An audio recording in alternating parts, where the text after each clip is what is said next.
Tapos naririnig mo yung huni ng mga ibon. Alam mo yun, yung the first impression na dumating ako sa Oman, guys. Hello guys, we are the Prudenti family here in Oman. Hello. This is my daughter Ray and Daddy Ray and daughter Ray. I am Mommy Ellen.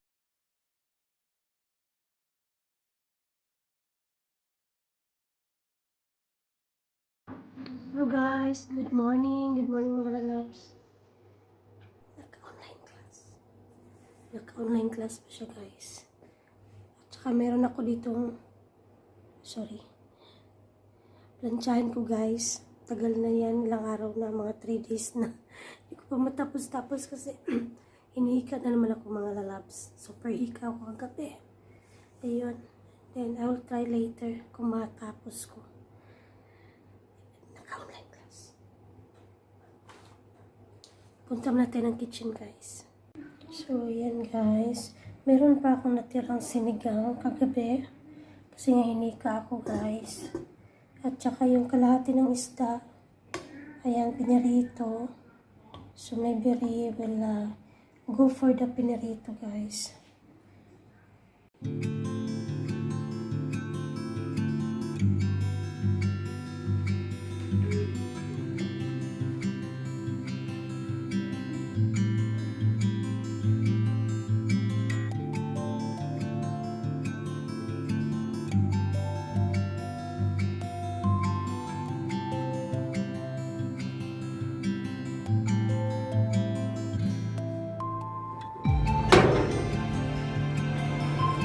Silipin natin sa pangit. Oops! How are you?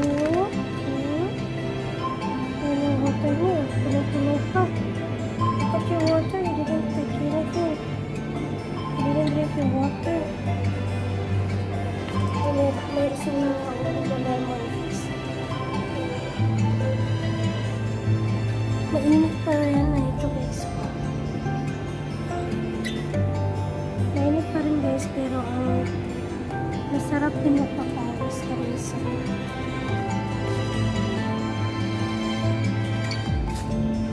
super sikat yung araw.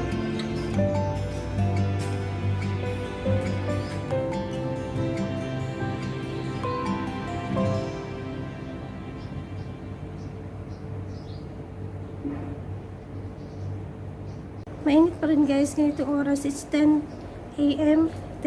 dito sa Oman. So, nakakamiss lang yung amoy ng neighborhood dito sa Oman. Amoy curry, amoy nagigisa ng ng onion, kasi bawat gilid namin mga dito, kusina, ayun. Tapos naririnig mo yung huni ng mga ibon. Alam mo yun, yung the first impression na dumating ako sa Oman, guys. Bigyan ko background ko pa yung bakit. Alam mo yung first impression ko, guys, iba yung amoy ng kanilang surroundings. Mafe-feel mo talaga na hindi na ito Pilipinas kasi amoy mo talaga yung desierto. Doong city naman is walang desierto kasi this is a Rocky Mountain here in Damascus City.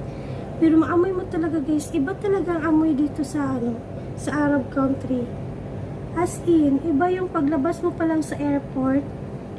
Alam mo lang, wala ka na sa Pilipinas kasi nauna iba na yung mga mukha ng tao at saka yung pang-amoy sa paligid. As in, iba, guys. Siguro mga taga Middle East na mga Pilipino, na-experience din nila yun. Dahil iba yung what do you call this, natural resources nila dito. Of course, it's oil. So, ang amoy ng paligid, ng surroundings is because of dala ng natural resources nila. Ano ba itong langaw? Basta September na, guys, simula na may langaw. Ayan, pasok muna ako, guys. Ayan, guys, welcome back again. So, yun na nga, hinika ako kagabi. Kaya tingnan yung mata ko, guys, medyo maga na naman dito. Ayun, hinika ko, sobrang hika ko kagabi, guys. Tapos, ayun, wala na naman ang boses ko. And then, meron akong, dito, guys, yung macaroni, pasta. igagawa ko si Ray ng, sopas. Pagluto ko siya ng sopas kasi paborito niya yun. Matagal na kasi to, kasama to ng ayuda. Yung sa bayaw ko, nung dumating siya, nung dumating kasi siya, kasagsagan pa yun ng, ng lockdown. Yung on and off ang lockdown. Tapos, binigyan sila ng ayuda ng kanilang amo, ng grocery, tapos kasama ito. Ayun lang, laki ng butiki. May butiki yung nakita sa labas. Ang laki. Ayun, speaking of butiki guys I'm telling you guys, dito sa ang mga Arabo po, takot na takot ng butiki na makapasok sa kanilang bahay. And then, pag may nakapasok na butiki, talagang gagawa sila ng paraan na mapalabas yung butiki or mapatay nila yung butiki. Okay, I'm sure related yan ng mga kapwa natin, mga katulong ng mga Pilipino, mga Pinay, na kapag nakita ng butiki ay naku, parang mamamatay sa takot yung madam pag kami nakitang butiki, parang feeling nila nakita ng ahas. Sa akin naman, butiki is okay lang, nagsanay tayo dyan. Huwag lang naman yung ahas. So, yun ang laki ng butiki sa labas. So, as I said kanina guys, ang nasa labas ako, dito sa Oman, not only in Oman, in all parts of the Arab country, ang first impression mo talaga paglabas mo ng airport is yung surroundings is totally different po sa Pilipinas. Kasi yung amoy niya guys, I'm not telling it's a bad odor or bad smell. Iba talaga yung amoy. Ma-feel mo talaga na this is no longer my place. Kasi sa amoy pa lang iba na, yun na nga, maybe because of the natural resources that they have, yung sa reflection ng disyerto na kung saan, sa ilalim ng disyerto, nandun yung oil, yun. Kaya sabi nila nga, mga Arabo ay may amoy. Which is true naman talaga, but we cannot blame them na ganun sila amoy. Kasi nga, kung sa lugar kung saan sila nakatira guys, as this is dahil nga disyerto ito, ang natural resources nila ay oil, kaya siguro yun ang epekto ng kanilang amoy, di ba? Sabi kasi nila, kasi mahilig daw sa karne, mahilig sa sibuyas, kaya may amoy, ganyan. Siguro partly true, but I'm guessing guys, hindi talaga dahil sa pagkain lang. I think it's all about the surroundings, yung kinatitirahan nila, kung ano yung natural resources na kinatitirahan nila na ayun, nagre-reflect sa kanilang mga sarili. Siguro yun.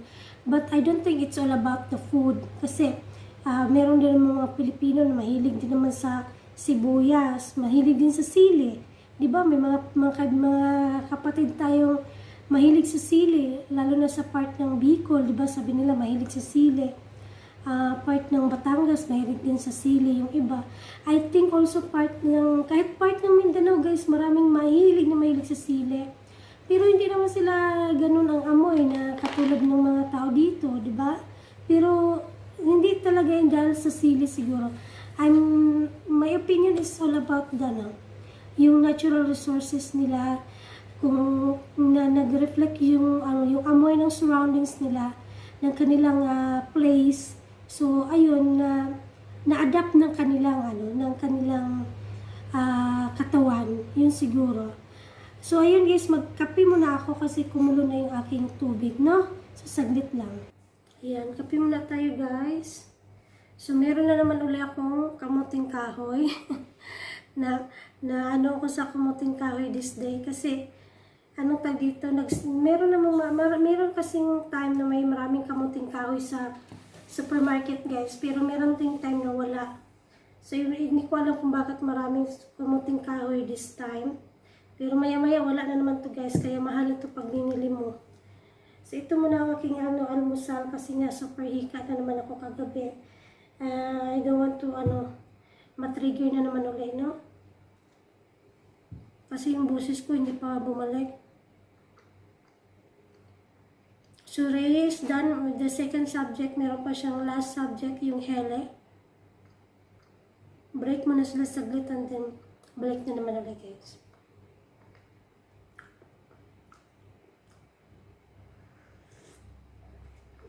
Ayun. So, every time kapag nagising ako ng medyo late, ayun, nakakape pa rin ako. Kaya kaminsan in a day, one time lang ako kain ng kanin. Isang beses lang ako kain ng kanin guys, gabi na, kasi nga nagigising ako ng late. So dahil hinika ako kagabi, so this morning, ang naghanda ko ng breakfast si Daddy. Siya yung nag-ready ng breakfast ni Reye. Anyway, ang binibreakfast ni Reye, ano lang, toasted bread, mostly bread lang, pancake, ganun. Tapos yun nga, may ulam kagabi, mayroong sabaw, tsaka itong prito. I'm sure ito din ang inulam ni Daddy. Tapos, sabay din naman yung mag-asawa, nagigising ng ganung oras kasi magre-ready din sila ng kanilang baon for para sa work. So, baka kung ano yung niluto ng mag-asawa, baka kumain din si Daddy. Mostly hotdog or ganun. Kasi pag hinika ko guys, pinapabayaan ako ni Daddy matulog ng straight. Kung hindi na niya ako ginigising. Pag kaya ko naman, ako mismo ang kusang babangon. Pero pag nakita niyang tulog ako, nayaan lang niya ako.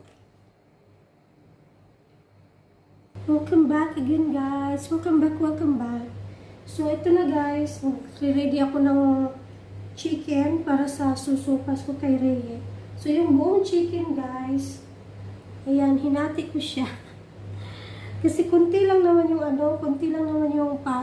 yung macaroni ko. Konti lang guys, so sayang naman kung buong chicken ang gamitin ko. So yung kalahati, babalik ko siya na lang sa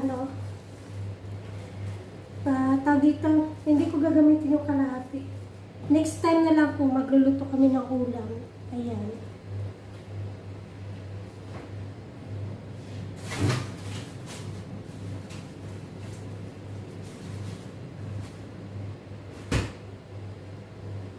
So, kalahati lang na chicken ang ginamit ko, guys. So, yung chicken kasi binali ni Dad kahapon na fresh.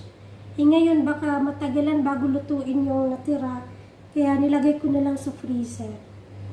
So, alright. So, saglit guys, ha.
Ayan, welcome back again guys. Habang pinatay kong kumulo yung para sa sopas, pasensya na guys.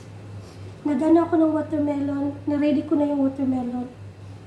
Kalahati ito nung nabili ni Daddy kagabi na mahabang ganon. Siguro nakita niyo na before, may mga vlogs ako about watermelon. So basically guys, yung sopas, yun na yung lunch ni Reye. Ayun. Kasi pag may ganon, sopas or arroz caldo, yun na yung magiging main, ano niya, yung pagkain niya. Yung boses ko guys, wala. And then this watermelon,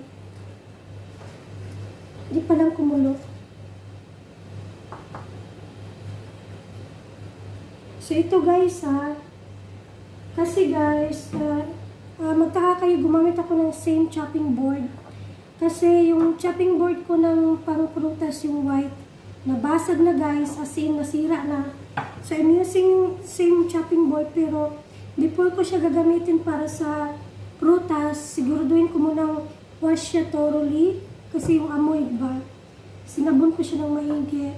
And then especially yung yung kutsilyo. Pero minsan naman gagamit ako ng kutsilyo ko pang prutas. Pero this time dahil na-wash ko na din naman ito ng maigi with sabon, yung wala na talaga siyang amoy. Kaya yan, ginamit ko na rin para sa prutas sa watermelon. Otherwise guys, kung hindi mo siya hugasan ng maigi, yung amoy ng sibuyas mapunta dun sa prutas. Ayaw ni Rhea ng gano'n. Pasensya na kayo sa boses ko guys. I'm trying my best na lumakas yung boses ko, kaso lang talagang paus ako, gawa nga ng hinika ako kagabi. So ayun guys, wait muna guys.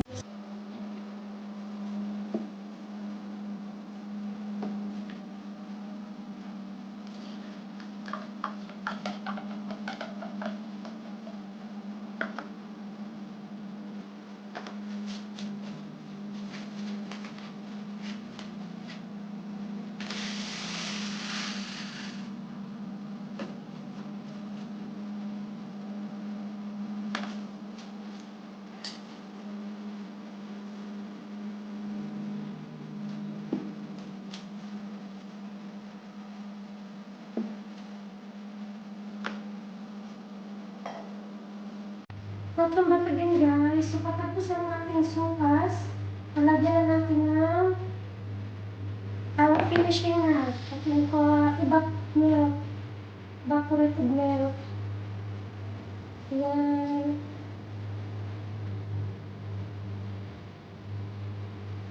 Ayun. Akala ko konti lang guys. Marami din pala. Siksik pala yung macaroni sa loob ng box. So yan guys, tapos ng ating macaroni, sopas. Yan, tapos na, ready to eat na siya. Hi guys, welcome back again. Ayan, kain po tayo guys. Kain pa ng yung niluto kong sopas. Sinabayan ko na si Ray. Parang lunch na namin to guys. Kain po tayo. Very hungry na siya. Lagyan ko ng meron. Sinabayan ko na rin siya. Dito kami kumain kasi nanonood siya ng kanyang TV, yung cartoons. Katatapos lang ng kanyang online class. Ayun. Kain po tayo. We have an experiment in the social. At marami siyang gagawin guys sa kanyang... Yeah, with my social, I can do it tomorrow. Dami niyang output project sa computer. Naipapa-assignment sa computer. Bigyan mo ng tissue na wala ng boses na.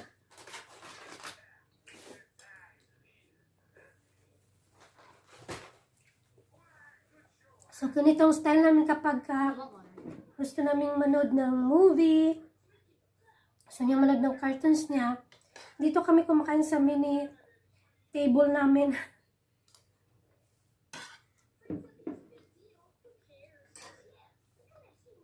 Sarap guys.